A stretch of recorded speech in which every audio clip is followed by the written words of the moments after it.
choisissons quelqu'un pour être notre ambassadeur, nous enregistrons régulièrement cette personne-là à l'ONU.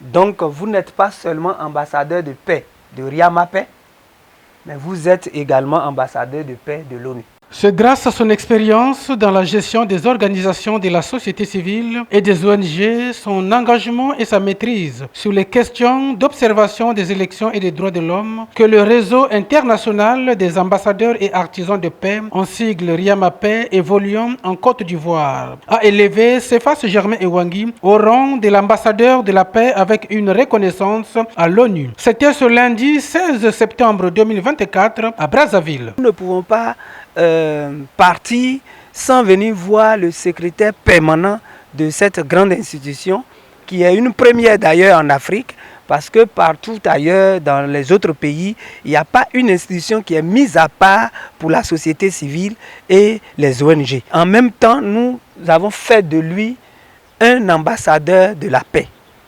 Nous avons fait de lui un ambassadeur de la paix parce que Riamapé, c'est le réseau international des ambassadeurs et des artisans de paix. Et vu son expérience sur le terrain, vu sa probité à la tâche, nous pensons qu'il mérite ce titre-là.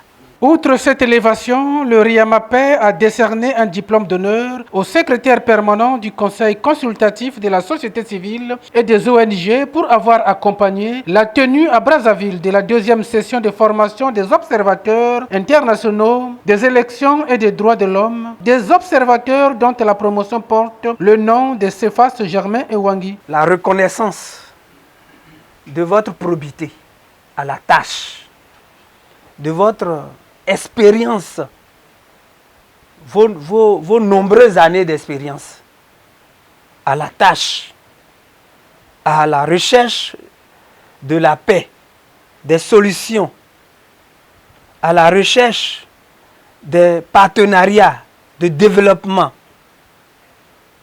C'est fort de tout ça que nous avons décidé de vous décerner ce diplôme d'honneur. Le président du Riamapé, Trésor Rabi Kofi, qui a apprécié l'existence du Conseil consultatif de la société civile et des organisations non gouvernementales en République du Congo, entend importer l'expérience congolaise en Côte d'Ivoire. Ce réseau qui a formé plus d'une vingtaine des observateurs et experts des élections et des droits de l'homme la semaine dernière n'a pas manqué de solliciter un partenariat avec le secrétariat permanent du Conseil consultatif de la société civile et des organisations non gouvernementales.